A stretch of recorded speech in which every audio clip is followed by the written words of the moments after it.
بسم الله الرحمن الرحيم. وحشتوني جدا، لكن سريعا هبدأ كلامي معاكم.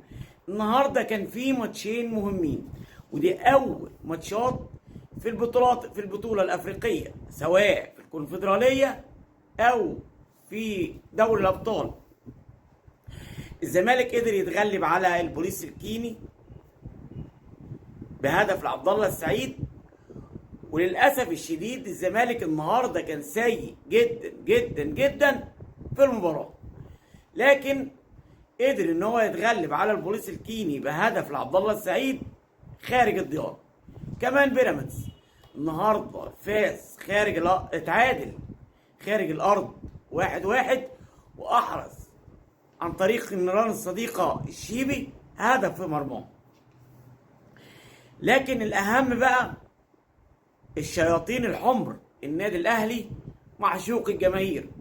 النهارده في الاجتماع الفني النادي الاهلي اعلن انه بكره هيلبس الزي التقليدي، التيشيرت الاحمر والشورت الابيض والشراب،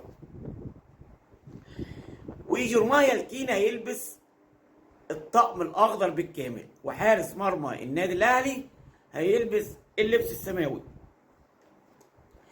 لكن بعد كمان نادي غزل المحله النهارده على صفحته الشخصيه نزل وقال احذروا التقليد ده، عشان نادي الزمالك لما ظهر بيه تيشيرت قريب جدا من تيشيرت غزل المحله، وكمان قالوا ان التيشيرت او التيشيرتات اللي هيلبسها نادي الزمالك بتاع نادي المصري الموسم الماضي، اللي هو الاول والثالث. فطبعا السوشيال ميديا بقالها يومين بتتكلم على موضوع تيشيرت نادي الزمالك اللي هيلعب بيه الماتشات. عشان كده نادي غزل المحله النهارده نزل على صفحته الشخصيه وقال احذروا التقليد. لكن لاعب النادي الاهلي يحيى عطية الله النهارده قال في تصريح ان انا قدرت اعدي المرحله الصعبه البدايه مع النادي الاهلي بسبب الروح اللي بتسود اللاعبين في النادي الاهلي، وقدروا ان هم ياخدوا بايدي، وحسيت كاني بقالي سنين في النادي الاهلي، واتمنى حصد البطولة رقم 13 مع زمايلي. كمان كابتن أحمد شوبير أعلنت النهاردة قناة أون سبورت أو إذاعة أون سبورت إن هو يظهر بداية من يوم الاثنين ويعود لبرنامجه الجديد الإذاعي الكورة مع شوبير في راديو.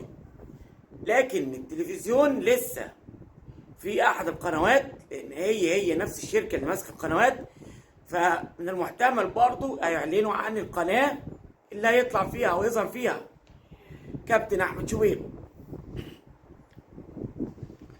والنهارده كمان توتنجهام قدر يفوز على ليفربول بقياده محمد صلاح بهدف.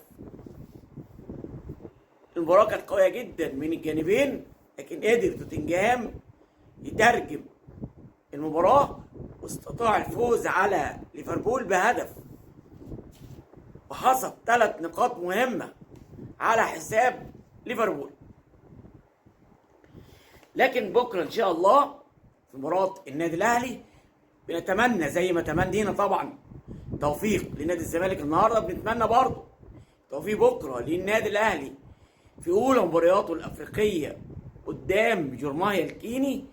كل التوفيق النادي الاهلي اللي رجع من وجهه نظري الشخصيه وناس كتير جدا مارسيل كولر المدير الفني للنادي الاهلي قدر يرجع للنادي الاهلي شخصيته، قدر يرجع للنادي الاهلي بريقه من جديد خلال السنتين اللي فاتوا، سواء في البطولات الافريقيه او في الدوري المحلي. ان شاء الله انها بكره نكون مع حضراتكم ونبارك لحضراتكم بفوز النادي الاهلي وتقديم مباراه طيبه امام جورماهير كينا.